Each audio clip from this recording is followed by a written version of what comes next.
जय सिया राम। आप सुन रहे हैं कैपिटल रेडियो अयोध्या। मैं हूं भावना राय और मैं हूं वात्सल्य राय। सभी सुनने वालों को जय सिया राम। कैपिटल रेडियो अयोध्या में आप लगातार सुन रहे हैं रामायण की कहानियाँ। रामायण का अर्थ है राम का अयन, यानी भगवान श्री राम की यात्रा। ये वो यात्रा पथ है जिस पर बढ़ते हुए राजकुमार राम मर्यादा पुरुषोत्तम भगवान हो गए। पिछले एपिसोड में हमने आपको कथा सुनाई कि दूतों ने भगवान राम और गुरु वशिष्ठ को आकर बताया कि राजा जनक आ रहे हैं। राजा दशरथ के निधन और भगवान राम के वनवास की जानकारी मिलने पर वो बहुत दुखी हुए और उनके साथ सारा समाज भी। अगर आपने वो एपिसोड नहीं सुना है तो हमारे यूट्यूब चैनल और फेसबुक पेज पर जाकर सुन सकते हैं। उसका लिंक भी हम डिस्क्रिप्शन बॉक्स में साझा कर रहे हैं। और अब आगे की कथा।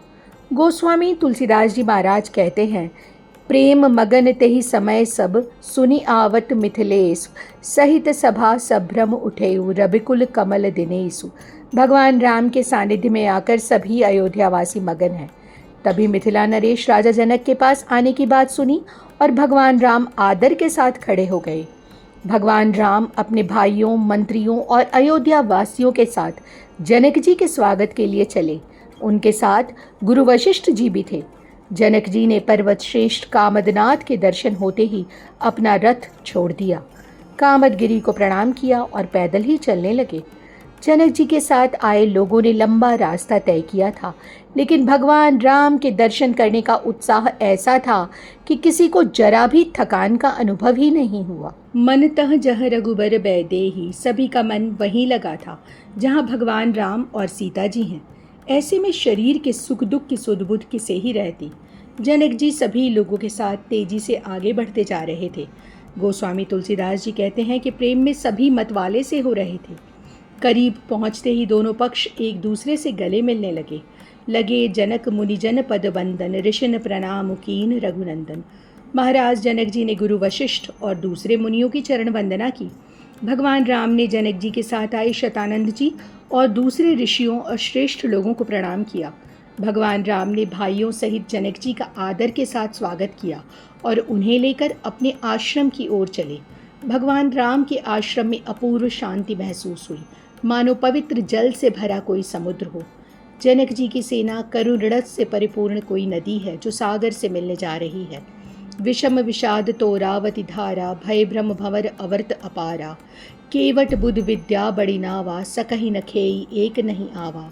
शोक मानो उस नदी की तेज धार है, भय और मोह उसके अनेक भंवर और चक्र जैसे हैं। वहाँ उपस्थित विद्वज्जन केवट जैसे हैं, लेकिन वो उस तेज धार के बीच नाव चलाने में असमर्थ हैं, मानो उनकी विद्या किसी काम की ही नहीं है। वन में रहने वाले लोग नाव में सवार यात्री जैसे हैं, वो उस नदी को देखकर ही थक कर बैठ गए हैं। आश्रम उदति मिली जब जाई, मनहु उठे अम्बुध अकुलाई। करुण रस रूपी नदी जब आश्रम रूपी समुद्र में जाकर मिलती है तो मानो ये समुद्र अकुला सा गया है। अयोध्या और मिथिला दोनों ओर के सभी लोग शोक से व्याकुल हैं। ज्ञान, धैर्य और लाज मानो कहीं खो से गए हैं। भूप रूप गुणशील सराही, रोवहीं शोक सिंधु अवगाही। सभी राजा दशरथ के रूप, गुण और शील की सराहना कर रहे हैं, रो रहे हैं। सभी मानो शोक के समुद्र में गोते लगा रहे हैं। चिंता में डूबे सभी लोग विधाता को दोष दे रहे हैं। वो प्रश्न कर रहे हैं कि विधाता ने ये क्या ही कर दिया, ऐसा क्यों किया। सुरसिद्ध तापस जोगी जन मुनि देखि दशा विदेह की, तुलसी न समरथ को जो तरि सके सरित स्नेह की। गोस्वामी तुलसीदास जी कहते हैं कि देवता हो, सिद्ध हो, तपस्वी हो, योगी हो या मुनि, सभी जनक जी की दशा को देख रहे हैं, लेकिन किसी का भी ऐसा सामर्थ्य नहीं जो प्रेम की इस नदी को पार कर सके, यानी उनकी स्थिति को देखकर व्याकुल हुए बिना रहे।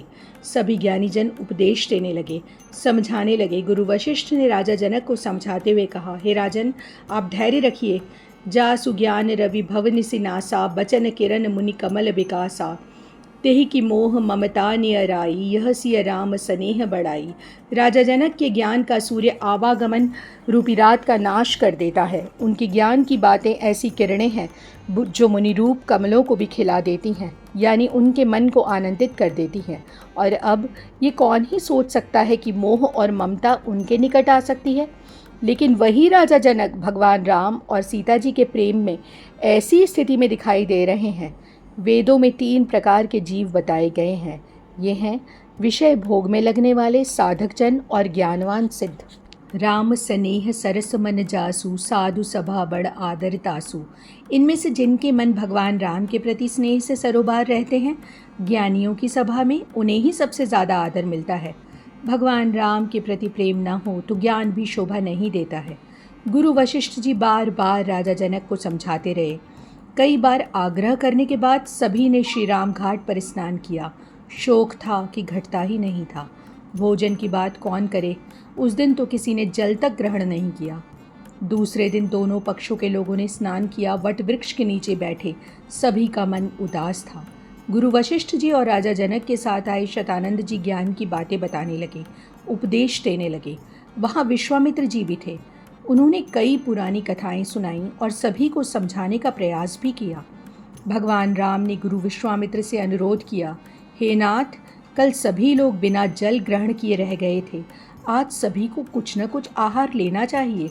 इस पर विश्वामित्र जी ने कहा, भगवान राम ठीक कह रहे हैं। आज भी तो दिन का 2.5 प्रहर बीत चुका है। वन में रहने वाले लोग तरह तरह के फल और कंदमूल ले आए। भगवान राम की कृपा ऐसी है कि पर्वत मनचाही वस्तुएं प्रदान करने लगे हैं। वहाँ के तालाब, नदी, वन और भूमि के सभी भाग में आनंद और प्रेम उमड़ता दिखता है। हर तरफ शीतल, मंद और सुगंधित हवा बह रही है। ऐसा लग रहा है कि मानो प्रकृति ही जनक जी का स्वागत कर रही है। आदर सब कह राम गुरु पठे, भरी भरी भार, पूज पितर सुर अतिथि गुर, लगे करन फरहार। सभी एक बार फिर स्नान करने के बाद तैयार हो गए। तब गुरु वशिष्ठ जी ने सभी के पास आदर के साथ कंदमूल फल भेजे। पितर, देवता, अतिथि और गुरु की पूजा करने के बाद सभी फलाहार करने लगे। देखते ही देखते 4 दिन बीत गए। भगवान राम के दर्शन करते हुए दोनों पक्ष यानी अयोध्या और जनक जी के साथ आए सभी लोग प्रसन्न हैं। सभी चाहते हैं कि अयोध्यावासी भगवान राम और सीता जी के बिना वापस ना लौटें। सीता राम संग बनवासु, कोटि अमरपुर सरिस सुपासु, परिहरि लखन राम बैदेही, जेहि घरु भाव बाम विधितेहि। सीता जी और भगवान राम के साथ वनवास करोड़ों देवलोकों में रहने के समान सुखदायक है। श्री लक्ष्मण जी भगवान राम और सीता जी के बिना जिनको अपना घर अच्छा लगता है, मान लीजिए कि विधाता उनसे विपरीत है। देवताओं की कृपा होने पर ही भगवान राम के पास वन में रहने का सुअवसर मिल सकता है। 3 समय मंदाकिनी में स्नान और हर समय भगवान राम का दर्शन, इससे बढ़कर सुख और क्या ही होगा। सभी सोचते कि भगवान राम जिस पर्वत पर हैं वहाँ रहना और वहाँ रहते हुए सिद्ध तपस्वियों के दर्शन करना, अमृत के समान कंद मूल फल का भोजन, इस सुख स्थिति में 14 वर्ष कब बीत जाएंगे पता भी नहीं चलेगा। इस एपिसोड में इतना ही। अगले अंक में हम आपको सुनाएंगे आगे की कथा। कार्यक्रम को पसंद करने और शेयर करने के लिए हम आप सभी सुनने वालों के बहुत आभारी हैं।